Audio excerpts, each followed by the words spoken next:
3절과 15절 두 개의 말씀을 같이 보면서 공의와 정의를 행합시다. 이런 제목으로 함께 하나님의 말씀 나누겠습니다. 여러분들 이 새벽에 지금 예배 드리러 나오셨잖아요.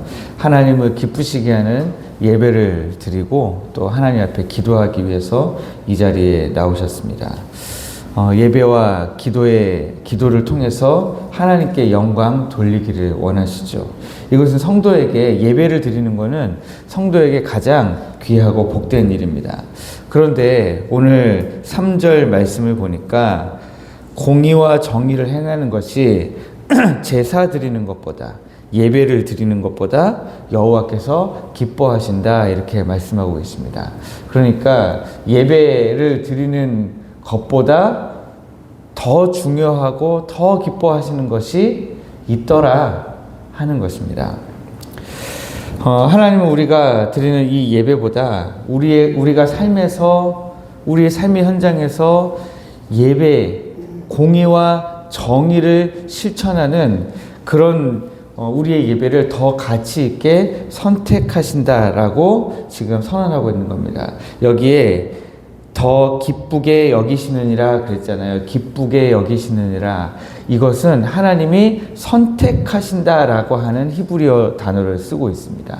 그러니까 하나님이 우리가 제사 드리는 것보다 공의와 정의를 행하는 것을 더 기쁘게 여기신다. 그것을 선택하신다라고 하는 것입니다. 이것은 때로 우리의 신앙에 큰 혼란을 주기도 합니다. 아니, 하나님, 예배가 더 중요하잖아요. 아니, 다른 건 몰라도 예배는 나와야 된다고 우리가 배웠는데요. 예배가 가장 중요하지 않습니까? 우리는 예배만 잘 드리면 우리의 삶에서는 약간 좀 부족해도, 아니, 삶에서는 좀 어떻게 살아도 예배만 일단 나오면 그 사람은 신앙이 그래도 공예배 다 참석하고 하면 그래도 신앙이 좀 괜찮지 않습니까? 라고 우리는 생각한다는 거예요. 제가 전에 말씀드린 적이 있는지 모르겠는데 고등학교 때 제 친구 중에 한 명이, 그 녀석 이름을 이제 생각이 났습니다. 이성은이라고 하는 제 동기 친구였는데, 이 녀석이 평소의 삶은요 완전 개차반이에요. 욕을 그냥 얼마나 하는지, 동계 수련을 갔는데 동계 수련에 가서도 그냥 욕이 한마디라도 없으면 말이 안 돼요. 문장이 이어지질 않아요. 그냥 중간에 우리는 그리고, 그러나, 그러므로, 이런 접속사를 그 친구는 욕으로 해요. 예. 그런데 얼마나 이 친구가 놀라운 친구냐면, 수련회 기도회 할 때, 여러분, 기도의 분위기가 굉장히 중요한데, 그 기도의 분위기를 올릴 때 짝꿍이 필요해요. 예를 들면 저희가 이제 새벽 예배 끝나고 기도하잖아요. 그런데 제가 여기서 소리를 내서 기도하는데 같이 소리를 내서 기도하는 누군가 한 명이 짝꿍이 생기잖아요. 기도의 분위기가 완전 달라집니다. 예. 그런데 만약에 저 혼자만 기도하잖아요. 그러면은 약간 좀 힘들어요. 그게 있어요. 같이 소리를 내서 기도해주는 짝꿍이 있냐 없냐가 굉장히 중요하거든요. 그런데 놀랍게도 그 수련회 때마다 저의 기도의 짝꿍은 그 욕쟁이 친구였어요. 그래가지고 서로 막 경쟁하듯이 막 으악 하고, 지금보다 더 추운 겨울에 보통 수련회를 가잖아요, 영화에. 그리고 대부분 그때는 산 속에 있는 기도원으로 가잖아요. 그러니까 얼마나 추워요. 근데 너무 더워서 문을 활짝 열고 그러고 막 기도해도 막 기도회가 끝나고 나면은 온몸이 땀으로 옷이 젖을 정도로. 그런데 제가 그렇게까지 기도할 수 있었던 이유는 그 녀석이 저의 짝꿍이었거든요. 기도 짝꿍. 그런데 기도회만 끝났다 하면 다시 욕쟁이로 돌아가요. 네. 그러면 그 친구는 신앙이 좋은 친구일까요? 신앙이 별로인 친구일까요? 하나님은 그 친구의 기도를 기뻐하셨을까요? 안 기뻐하셨을까요? 그 친구의 기도를 선택하셨을까요? 선택 안 하셨을까요? 저는 사실 이게 평생의 숙제거든요. 네. 고등학교 때 본 그 친구가 50이 넘은 지금까지도 제 마음속에서 여전히 숙제로 남아있는 거예요. 그 친구는 지금도 기도를 열심히 할까? 하는 궁금증이, 그래서 제가 만나보고 싶은 친구 중에 한 명이 그 친구예요. 제사보다 정의를 기뻐하신다. 예배보다 정의와 공의를 기뻐하신다 라고 하는 이 잠언 말씀 앞에서 우리는 때로는 이 말씀을 그냥 무시하고 싶어 해요. 아유, 그래도 예배가 우선이지. 그래도 예배만 잘 드리면. 그래, 우리가 나중에 이제 이 안수 집사님을 세우고 장로님을 세우고 권사님을 뽑고 할 때의 기준이 뭐예요, 보통? 예배에 잘 참석하는가. 그게 기준 중에 하나잖아요. 예배에만 잘 참석하면 삶에서는 어떻게 되든지 우리가 잘 모르니까. 네. 그래서 우리는 이 삶에서 어떻게 사는지를 그냥 묻어버리기 위해서, 내가 거기에 대한 책임을 조금 감면받기 위해서 오히려 더 예배당 안으로 도망오는 사람들이 있어요.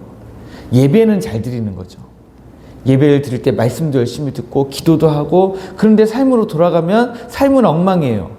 그래서 더 예배를 열심히 드리는 사람이 있고, 어떤 사람들은 삶 속에서 이 하나님이 원하시는 정의와 공의를 이루는 삶을 살아야 되는데, 삶 속에서도 그냥 개인적인 신앙은 좋아요. 아침에 말씀 묵상하고, 공예배가 아니더라도 말씀 묵상도 하고, 내가 하나님의 뜻대로 살아야 되겠다. 그런데 막상 그 삶 속에서 말씀과 내 삶은 별개인 그런 삶을 살기도 합니다. 그런데 성경은 이렇게 하나님의 정의와 공의를 행하면서 사는 것이 우리에게 선택사항이 아니라 그것이 우리의 정체성이 되어야 된다라고 지금 말씀하고 있는 겁니다. 15절 말씀을 보시면 정의를 행하는 것이 의인에게는 즐거움이다, 그렇게 이야기하고 있습니다. 정의를 행하는 것이 의인에게는 부담으로 다가오는 것이 아니라 그것이 삶 속에서 즐거움 그 자체가 되어야 된다, 그렇게 이야기하고 있는 겁니다. 여기 이 즐거움은 그 일을 행했을 때에 그것이 내 삶의 힘의 원천으로 솟아나는 그런 즐거움을 이야기하는 겁니다. 반대로 죄인들은 어떻습니까? 악을 행하다가 하나님의 정의가 나타나면 자기의 불의함이 드러나니까 망하게 되는 거죠. 왜 하나님은 제사보다 예배보다 정의를 더 기뻐하십니까? 하나님이 우리에게 처음부터 요구하신 삶 자체가 예배가 아니라 삶이었기 때문에 그래요. 미가서 6장 8절 말씀을 보시면, 사람아 주께서 선한 것이 무엇임을 내게 보이셨나니 여호와께서 내게 구하시는 것은 오직 정의를 행하며 인자를 사랑하며 하나님과 함께 행하는 것이 아니냐, 그렇게 기록하고 있습니다.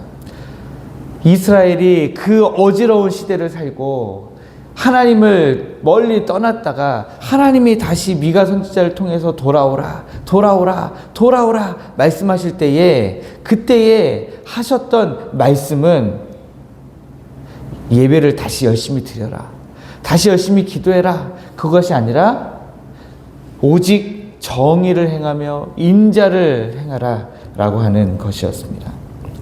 또 예수님도 이렇게 말씀하셨습니다. 바리새인들에게 하신 말씀인데요, 마태복음 23장 23절을 보면 너희가 박하와 근조와 11조는 드리되 율법에 더 중한 바 정의와 긍휼과 믿음은 버렸도다. 네, 이 바리새인들이 다른 거 다 잘해도 말씀의 전문가들 아니에요? 예배 전문가들 아니에요? 그런데 그들이 아무리 말씀을 잘 알고 예배를 잘 드려도 하나님의 정의를 버려버린 그 사람들을 향해서 이 독사의 자식들아, 우리 주님이 꾸짖으셨다라는 사실을 우리가 기억해야 될 것입니다.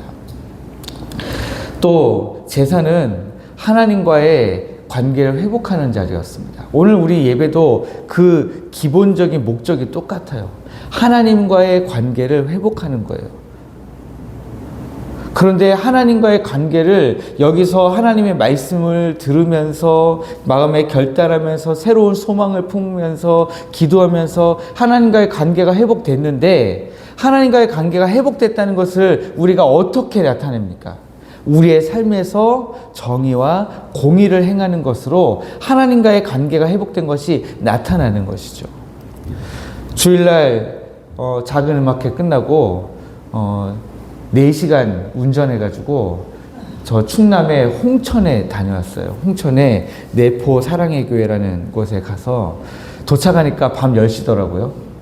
밤 10시인데 이제 제가 이 박사과정 공부할 때에 가장 제가 좋아하는 목사님 2분만 거기 딱 그 내포 사랑의 교회 담임 목사님 하고 제가 또 좋아하는 어떤 목사님 한 분, 이 부부가 이제 세 가정이 이제 딱 앉은 거예요.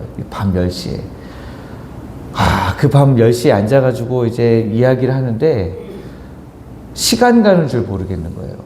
예, 그래서 너무 마음이 그 밤에 그 2시간 대화를 하는데 그 2시간 대화만으로도 정말 잘 왔다. 저희의 영혼이 막 살아나는 게 막 느껴지는. 예. 그리고 나서 그 밤에 자고 또 어제 낮에 이제 같이 점심 먹고 막 이런저런 이야기를 하면서 정말 은혜가 많이 되는 시간이었습니다. 그리고 돌아오면서 이제 이 말씀이 생각나더라고요.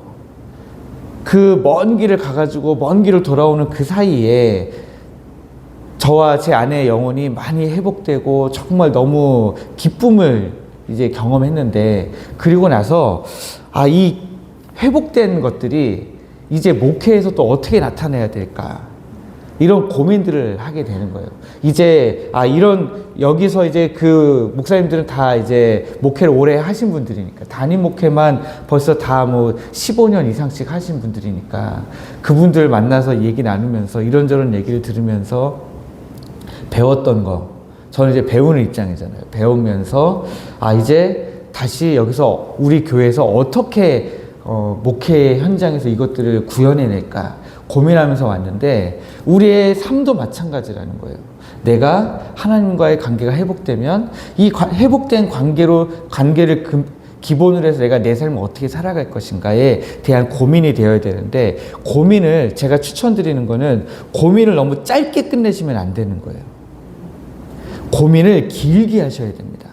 여러분들이 짧게 내리는 해답은 정답이 아닐 경우가 굉장히 많아요. 예를 들면 공의와 정의를 행하는 것을 하나님이 기뻐하십니다. 그러면은 오늘 안에 결론을 내시지 마세요. 예. 오늘 안에 그러면 이렇게 살라는 얘기네 하고 그냥 그렇게 가시지 말라는 거예요. 이게 맞을까? 오늘을 어쨌든 살긴 살아야 되니까 살면서 오늘 내가 행하는 모든 것에 대해서 고민을, 이 물음표를 계속 붙여놓는 거예요. 그리고 그 물음표를 오늘 저녁에 결론을 내리지 마시고 답을 내리지 마시고요. 내일도 또 물음표를 붙이세요. 그 다음날도 물음표를 붙이시고. 제가 지금 고등학교 때 만난 친구의 그 삶은 과연 하나님이 기뻐하시는 삶이었을까? 지금 30년도 훨씬 넘은 기간 동안에도 저는 아직 물음표를 붙이고 있잖아요. 제 삶 속에서도 계속 물음표를 붙이고 있습니다. 답을 너무 쉽게 내리지 마시고 고민을 거듭하시면서 여러분들이 계속해서 하나님이 기뻐하시는 것이 무엇인가, 거기에 대한 답을, 더 좋은 답을 내려고 계속해서 노력하셔야 된다라고 하는 것입니다. 오늘 이 새벽에 우리 하나님이 우리의 예배가 정말 우리 삶의 공의와 정의로 이어지고 있는지 우리에게 도전하기를 원하시는 거예요. 삶의 현장에서 공의와 정의를 실천하는 예배가 이어지기를 바라고 계시는 겁니다. 오늘 가정에서 배우자와 혹은 자녀들과 통화하는 가운데 우리 자녀들에게 혹은 집에 있는 자녀들에게 공의롭게 한번 말하려고 노력해 보십시오. 우리가 하는 말 한마디가요, 우리 가장 가까운 사람들에게 어떻게 하나님의 공의와 정의를 말하는 것이 되는가, 그 포인트가 있다라고 하는 것입니다. 두 번째는 정직하게 하고 손해보는 것을 두려워하지 마시면 좋겠습니다. 정직하게 말하고 공의롭게 말하면 손해 보는 것처럼 느껴져요. 그때에도 그것을 두려워하지 마세요. 손해 보더라도 우리 하나님이 기뻐하십니다. 내가 조금 나는 공의롭게 정의롭게 했는데도 불구하고 그것으로 말미암아 어떤 사람들 오해할 수도 있거든요. 그래서 내가 조금 뜻하지 않게 나는 공의와 정의를 행했는데도 불구하고 욕을 먹을 때도 있어요. 오해를 살 때도 있어요. 내가 손해를 볼 때도 있어요. 괜찮습니다. 하나님이 알고 계세요. 하나님이 우리를 기뻐하십니다. 약한 자의 편에 서주시는 여러분들 되기를 원합니다. 약한 자의 편에 서서 약한 자의 편에 서려고 하면 왠지 손해보는 느낌이 나거든요. 내가 약한 자보다는 힘 있는 자의 편에 서서 같이 말하고 하다 보면 얻는 콩고물이라는 게 있잖아요. 약한 자의 편에 서면 콩고물이 없어요. 그런데 그 콩고물은 중요하지 않아요. 네. 하나님이 내 삶을 기뻐하시는데요. 네. 그래서 이제 말씀을 맺겠습니다. 하나님은 우리의 예배도 기뻐하시지만 우리의 삶에서 우리가 드려지는 우리 삶의 공의와 정의도 기뻐하십니다. 그래서 여러분, 그 정의를 행하는 것을 여러분들의 가장 큰 즐거움으로 삼으시는 우리 모든 성도님들 되시기를 주님의 이름으로 축복합니다.